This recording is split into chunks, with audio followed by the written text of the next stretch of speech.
Okay. இப்போ வந்து அந்த இந்திய அக்ரிடேஷன் வந்து 1965 வந்து 1940s கூட வந்தது. அதை விடுங்க. 1965 வந்து திராவிட முன்னேற்ற கழகம் திராவிட கழகத்தை சேர்ந்த இளைஞர்கள் போராடணும். நான் அப்பப்போ மலையாளத்தை பேசுறது தப்பாக நினைக்காதீங்க. என்னோட வந்து நான் ஷேர் பண்ண பொண்ணோட லாங்குவேஜ் அது, அதனால வரும். அவன் கூட பழகி பேசணுனால லாங்குவேஜ் வந்து அப்பப்போ வருதும் போவோம். அதனால கழிச்சுக்கின்ற ஓகேவா. என்னன்னா இப்போ வந்து அந்த அக்ரிடேஷனுக்கும் இப்போ வந்து 2025 கரூரில் ஒரு 39 பேர் வந்து இறந்துருக்காங்க.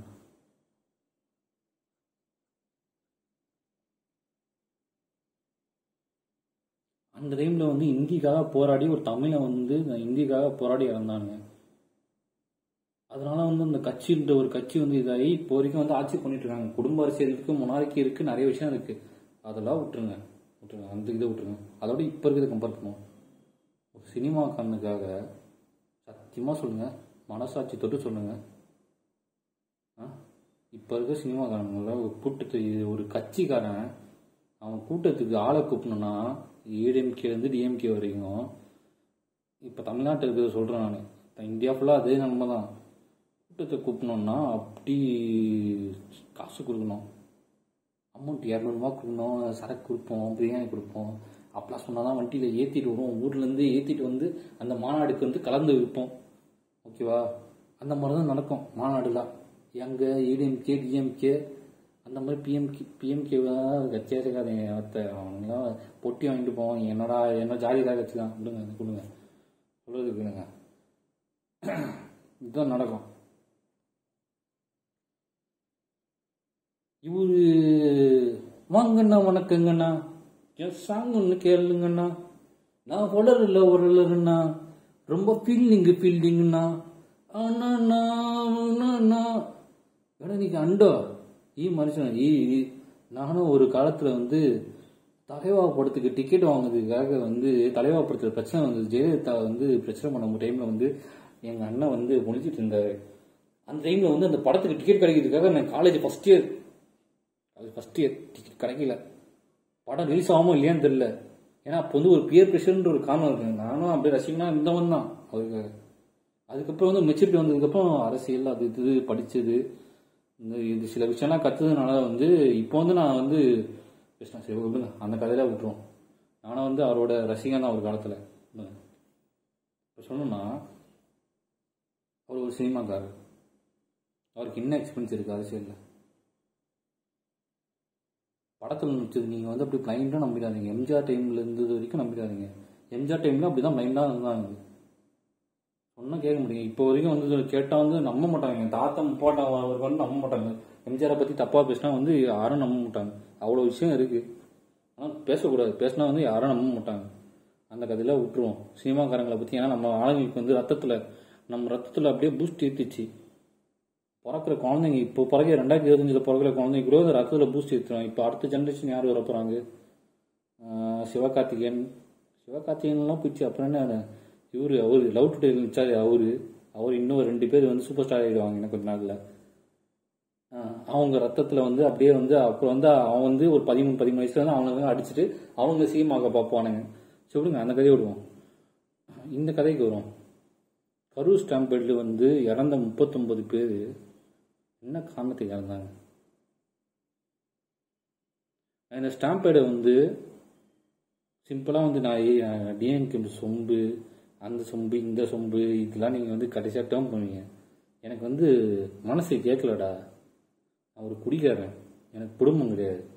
அந்த 39 பேர் இறந்தது நினச்சி எனக்கு அவ்வளோ ஃபீல் ஆகுது. டெய்லி நான் குடிச்சிட்டு இருப்பேன். ஆனால் எனக்கு டெய்லி குடிக்கிறதுக்கு ஒரு காரணம் வேணும்ல. இப்போ ஒரு வாரமாக குடிக்கிறதுக்கு காரணம் வந்து இந்த காரணம். எனக்கு அந்த 39 பேர் எனக்கு குடும்பம் இல்லைன்னு சொல்லிட்டு அவ்வளோ ஃபீல் பண்ணிட்டு இருக்கேன். எனக்கு கல்யாணம் ஆகல, 30 வயசு ஆகுது. எனக்கு கல்யாணம் ஆகல. அதில் இறந்து போன நிறைய பேர் வந்து கல்யாணம் ஆன பாவம் சின்ன பசங்களாம் இறந்து போயிருக்காங்க. இப்போ லேட்டஸ்டான தாலி எடுத்துட்டு இருக்காங்க. 1965 இப்போ எதுக்காக சொல்றேன்னா, நான் குடிகாரன் சொல்றேன். 1965 வந்து இந்திய அக்ரிடேஷனுக்காக போராடின தமிழ்நாட்டில் வந்து ஒரு இந்தின்ற ஒரு விஷயத்த வந்து திணிக்காங்க. அதுக்கு எதிராக வந்து போராடி தமிழங்க வந்து அந்த கட்சியை சேர்ந்தவங்க யாரு, அந்த திராவிட முன்னேற்றம், அந்த திராவிட கழகம், திராவிட கழகத்தோட குழந்தை, திராவிட முன்னேற்ற கழகத்தை சேர்ந்த ஸ்டூடெண்ட் யூனியனை சேர்ந்தவங்க வந்து போராடினாங்க, போராடி உயிர் நீத்தாங்க. யாரு 70 பேர் பிளஸ் சம்திங் இன்னும் எக்ஸ்ட்ரா இருக்காங்க, இன்ஜூரி ஆனவங்க இன்னும் 500 மேல. ஓகேவா? இப்போ இங்க 2025 இந்த சினிமாக்காரன் வாங்கண்ணா உனக்குங்கண்ணா சாங் ஒன்று கேளுங்கண்ணா, நான் வளருன்னா ரொம்ப ஃபீல்டிங்கண்ணா, ஏய் ஏ குட்டீஸ்களா ஏய் அப்படிலாம் டைலாக் பேசுவாரு. அவர் வந்து ஒரு காலத்துல வந்து நான் விசில பறக்க விட்டவன் தான், தேட்டர்ல டிக்கெட் கிடைக்குமோனே. அப்ப அந்த டைம்ல வந்து நம்ம வந்து அது ஒன்று தெரியாது. தமிழ்நாட்டில் ஒரு கல்ச்சர் இருக்கு, நம்ம ரத்தத்துல வந்து ஊறி இருக்கு. எவனுக்காச்சும் போயிட்டு சிம் பண்ணணும்னு சொல்லிட்டு ஒரு ஊறி இருக்கு சினிமாக்காரனுக்கு போயிட்டு. அந்த ஏவாரி நானும் ஒரு காலத்துல பண்ணேன். இப்போ வந்து நான் வந்து யோசிக்கிறேன், அது வந்து புரிஞ்சிச்சதுனால யோசிக்கிறேன். உங்களுக்கு இப்போ புரியாது. இப்போ நான் சொல்லும் போது சில பேருக்குலாம் புரியவே மண்டையில ஏறவே ஏறாது. ஏன்னா வந்து அவனுக்கே தெரியாது அவன் எதுக்கு அவனுக்கு ரசிகனான்னு சொல்லிட்டு கடைசி வரைக்கும் தெரியவே தெரியாது. எனக்கும் அப்பதான் யோசிச்சேன். நான் உலக சினிமாலாம் பார்த்ததுக்கு அப்புறம் தான் யோசிச்சேன், இவனுக்கு ஏன்டா நான் ரசிகனானேன், இவனுக்கு ஏன்டா படத்துக்காக டிக்கெட்டுக்காக அவ்வளோ போறான்னு. தலைவா படத்துக்குலாம் அப்படி போயிட்டு ஃபர்ஸ்ட் இயர்ல போய் காலேஜை கட்டடிச்சு அவ்வளோ போறான்னு எக்ஸாம் கட்டடிச்சுட்டு போனேன் நான். தலைவா கிடையாது, என்னது ஜில்லா படம் வந்தது. ஆமா ஜில்லாவும் அது என்னது ஆரம்பமா ஜில்லாவும் இன்னொரு படம் ஏதோ வந்தது வீரம். Easy exam first year engineering easy exam கட்ட வச்சுட்டு ஃபர்ஸ்ட் ஷோ பார்த்தேன் நான். அந்த அளவுக்கு முட்டாளா இருந்தேன். என் ரத்தத்திலேயே வந்து அப்படி ஏற்றினானுங்க. நம்ம தமிழ்நாட்டில் இருக்க எல்லாருக்கும் ரத்தத்திலையும் இருக்கும். அந்த சினிமான்ற ஒரு ஒருத்தன் சினிமாக்காரனுக்கு வந்து கூத்தடிக்கணும், அதை சிம்படிக்கணும்ன்ற ஒரு ரத்தம் வந்து எல்லாருக்கிட்டையும் இருக்கும்.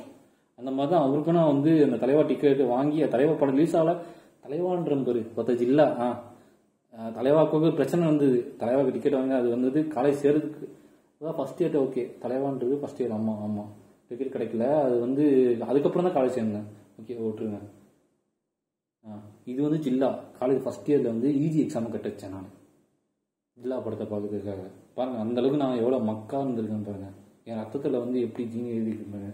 பக்தவத் என்னத்த சொல்லிட்டு பாகவதர் காலத்துல இருந்து, எம்ஜிஆர் காலத்துல இருந்து, ரஜினி காலத்துல இருந்து, விஜய் காலத்துல இருந்து இப்போ வரைக்கும் வந்து நம்ம ரத்தத்துல வந்து அப்படிதான் ஏற்றிட்டு இருக்காங்க. நம்ம கிட்ட பிறக்கிறவங்க எல்லா குழந்தைங்க கொண்டு எவனாச்சும் 13 வயசு இப்போ டீனேஜ் அடைஞ்சா எவனாச்சும் ஒருத்தன் இந்த அசைனா இருக்கணும், அவனுக்கு நீ பால் அபிஷேகம் பண்ணணும், அவனுக்காக டிக்கெட்டை வாங்குறதுக்காக நீ போராடணும், நீ அவன் படம் பிடிக்குதோ இல்லையோ நீ அவனுக்காக கூவணும் அப்படின்னு சொல்லிட்டு நம்ம ரத்தத்துக்குள்ளேயே எழுதி இருக்கு. சினிமான்ற ஒரு விஷயம் வந்து நம்ம ரத்தத்துல எழுதி இருக்கு. அந்த அளவுக்கு என்ன ஜீன் நான் சொல்றது என்ன பண்றது. இப்போ வருவோம் அந்த கதைக்கு வரும். 1965 அக்ரிடேஷனுக்கும் இப்போ 2025 கரூர்ல வந்து நடந்த ஸ்டாம்ப் எடுக்கும் எப்படி கம்பேர் பண்ண முடியுமா? இவங்க வந்து பின்னாடி வந்து என்ன பண்ணுவாங்கன்னா எதிர்கட்சிக்காரங்க செஞ்ச சதி. சிம்பிளா சொல்லிட்டு அவர் வந்து சர்க்கார் படத்துல வர மாதிரி சர்க்கார்ல கை என்னது கைதி படம் பார்த்துருக்கீங்களா? கைதியா என்ன கத்தியா அந்த படம் பார்த்துருக்கீங்களா? யார் பெற்ற மகனும் அதுல வந்து அண்ணா பிஜிஎம்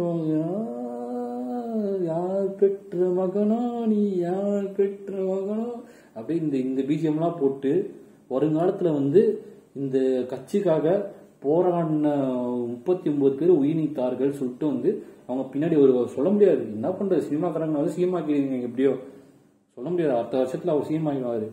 ஓகேவா? இது ஒரு வருங்காலத்துல வந்து வருங்காலத்துல இருக்க மக்களுக்கு வந்து தெரியாது. அதனால நான் ஏதோ ஒரு பதிவு பண்றேன். இந்த வீடியோ இருக்குமா இருக்காதான்னு தெரியாது, நான் பதிவு பண்றேன்.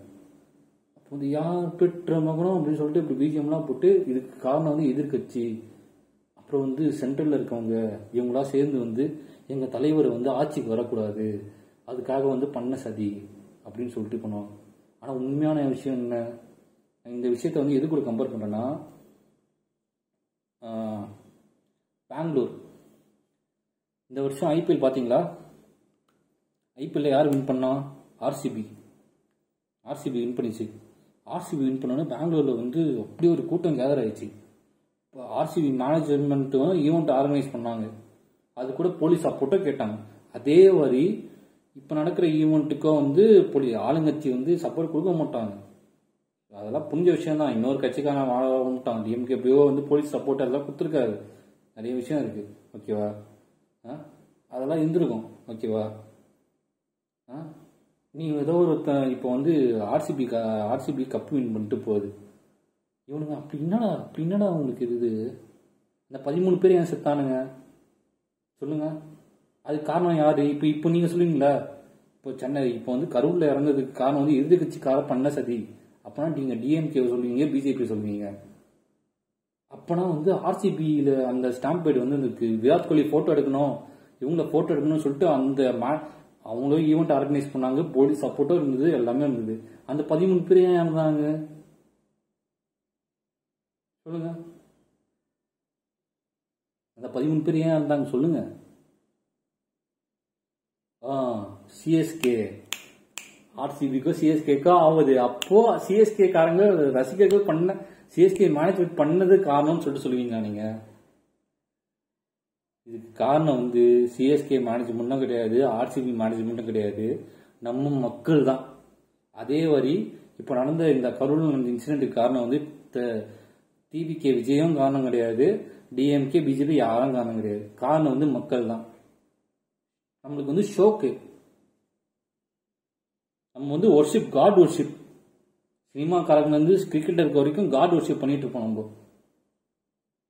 அது இன்னும் கருமனே தெரியாது, ஒரு போட்டோக்காக மட்டுமா. இப்போ அவனுக்கு போய் இறந்தவங்களும் யாரும் சத்தியமா சொல்றேன், உண்மையா சொல்றேன், நீங்க யோசிச்சு பாருங்க. உண்மையா போட்டோ எடுக்க இந்த மாதிரி மற்ற கட்சி கூட்டத்துக்குள்ள யாராப்போம் கோட்டருக்கு சரக்கு கொடுத்து ஏங்க மற்ற கட்சிக்காரெல்லாம் ஏங்க மற்ற கூட்டு போறதுக்கு, மாநாடுக்கு கூட்டு போறதுக்கு வந்து கூட்டத்தை சேர்க்கறதுக்கு அப்படி இது அவங்க ஆளுங்க சேரே இருக்காது, சேர்ல காலி இருக்கும் அவ்வளவோ.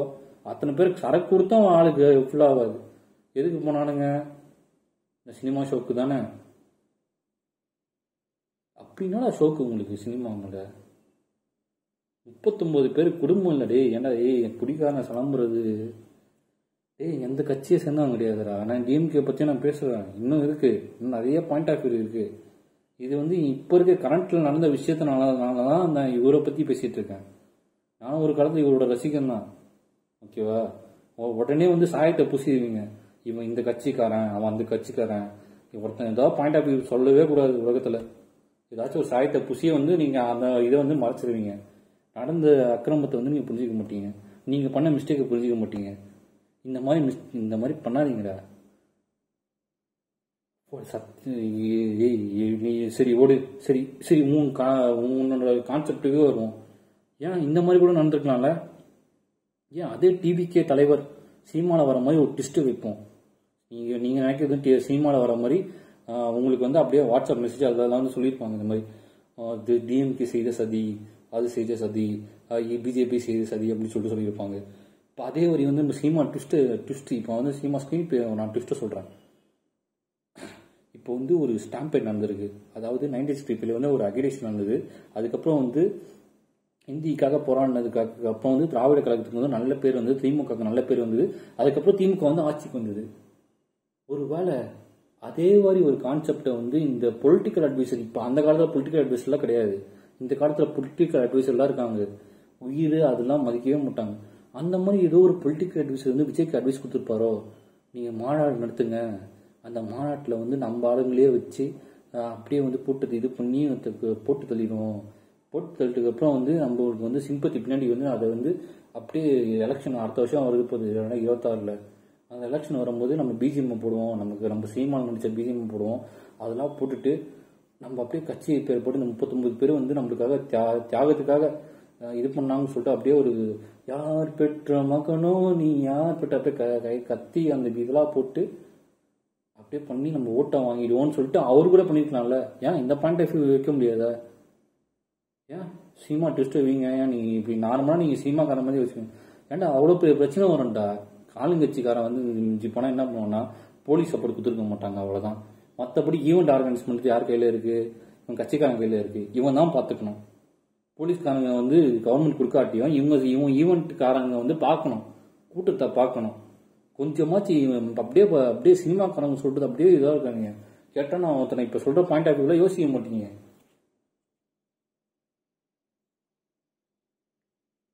கொஞ்சமாச்சு யோசிங்க. எனக்கு வருத்தமா இருக்குடா. எனக்கு குடும்பம் இல்லை, ஒருத்த 39 பேர் குடும்பத்தை விட்டுட்டு ஒத்த அப்படின்னா உயிரை ஒத்த எனக்கு உயிர் டெய்லி ஒருத்த சரக்கச்சு ஒருத்த சாவான்னு சொல்லிட்டு பார்த்துட்டுங்க. நம்மளை ஜாலியாக போய் உயிரை விட்டு இருக்கீங்க நீங்கள். பத்தா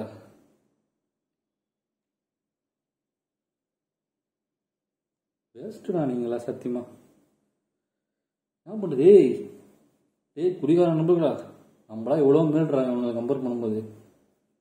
ஓகே ஓகே ஃப்ரெண்ட்ஸ், ஓகே இன்னைக்கு வந்து சரக்கு இன்னைக்கு வந்து சமைக்கலை, ஹோட்டலில் வாங்கிட்டு வந்துட்டேன். ஓகே சாப்பிட்டு தூங்கணும். லைட்டாக இருக்குது பாருங்க அந்த பாட்டில் பார்த்தீங்களா, ஒரு குவார்ட்டரில் முடிச்சிட்டேன். லைட்டாக இன்னொரு குவார்ட்டரில் கொஞ்சோண்டு இருக்குது, அடித்து முடிச்சுட்டு ஒரு தம்மா போட்டு சாப்பாடு இது பரோட்டா இருக்குது, சாப்பிட்டு தூங்கிட போகிறேன். Okay bye, take care take care take care. அவ்வளோதான். இதுக்கு மேலே வந்து இந்த டாபிக் பற்றி பேச தேவையில்ல. இதுக்கப்புறம் வந்து நம்ம ஆளுங்கட்சியை பற்றி பேசுவோம். ஓகேவா? Take care boy. இப்போ நான் drink safely, don't hurt others. ஓகேவா? சலம்பாதீங்க. குடிச்சிங்களா நிம்மதியாக வீட்டில் சாப்பிட்டீங்களா தூங்குனீங்களான்னு யார்கிட்டே பிரச்சனை பண்ணாதீங்க. நம்மளோட நிலைமை யாருக்கும் முடியாது. அவ்வளோதான். Take care bye.